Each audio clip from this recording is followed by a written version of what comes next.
3, 2, 1, start.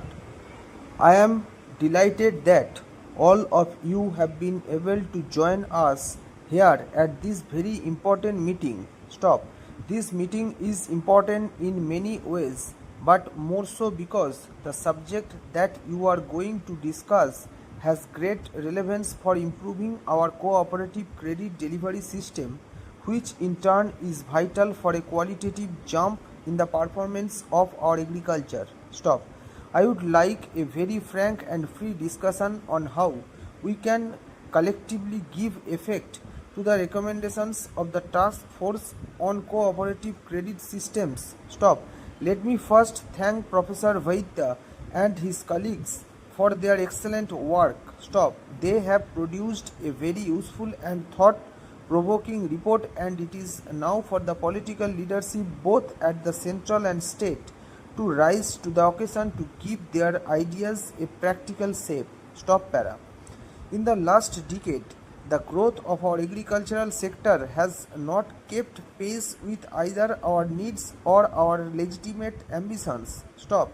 If our economy has to grow at 7 to 8% per annum, and it must do so if we have to eliminate poverty within the next decade, agriculture too must demonstrate a growth rate of about 4% per annum. Stop.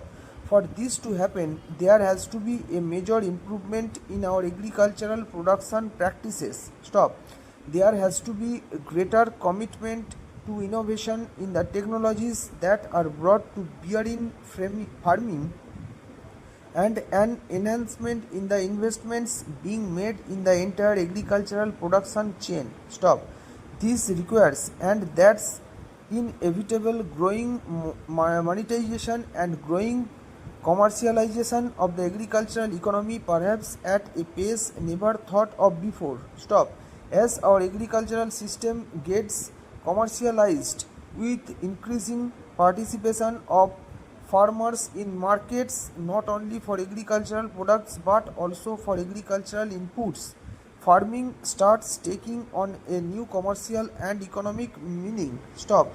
In such a scenario, and I dare say that such a transformation of our agriculture is essential, easy availability of agricultural credit has a very important influence on agricultural production, on agricultural investment, and on technological upgradation of our agriculture. Stop. Therefore, we need to put in place a credit delivery system that is equal to the task and the challenges that our agricultural economy faces. Stop. In our institutional framework, agricultural credit was designed to be delivered through a multi-agency mechanism consisting of commercial banks, regional rural banks, and the cooperative credit system. Stop.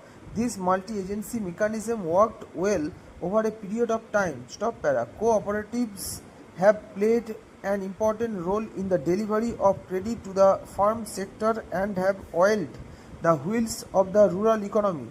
Stop. The system, we must recognize, developed an unparalleled penetrative reach even in remote, far off areas. Stop. It is also clear that as compared to the commercial banks and regional rural banks, cooperatives have a much higher proportion of clients from among small and marginal borrowers, and they constitute the great majority of our farming community. Stop.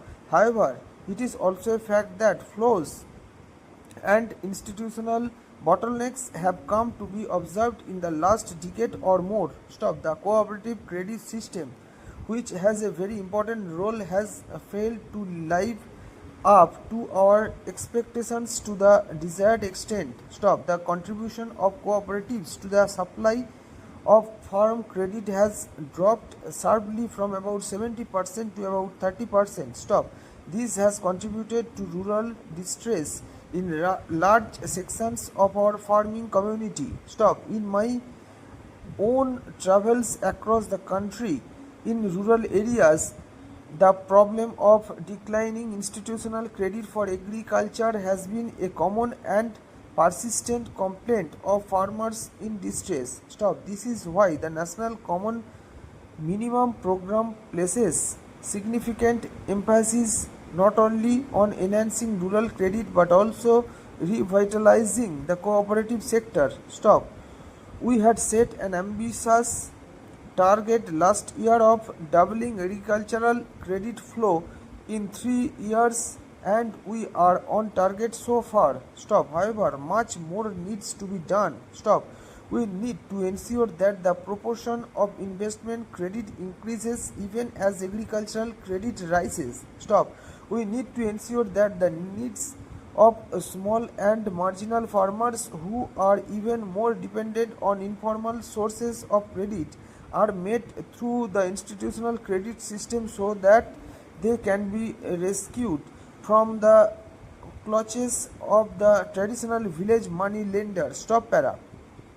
All this, of course, requires a strong, healthy, dynamic, and efficient cooperative credit system. Stop. Cooperatives may not have delivered as per our expectations, but they need to be revitalized and made effective. Stop. I recall in the early 50s, Professor D.R. Gadgil presided over a path-breaking report on rural credit, and the theme of that report was cooperatives have failed but cooperative must succeed. Stop. I think that theme is as relevant today as it was if India's rural economy is to measure up to the challenge of its regeneration and revitalization. Stop. Cooperatives are today at the crossroads. Stop. In many states, we only have cooperatives in name with very little stakeholder participation in their management. Stop. There have been no elections held for years. Stop. Government officials and ministers at the state level run the affairs of many of these so-called cooperatives. Stop. There is no proper audit, little accountability, often and poor governance. Stop.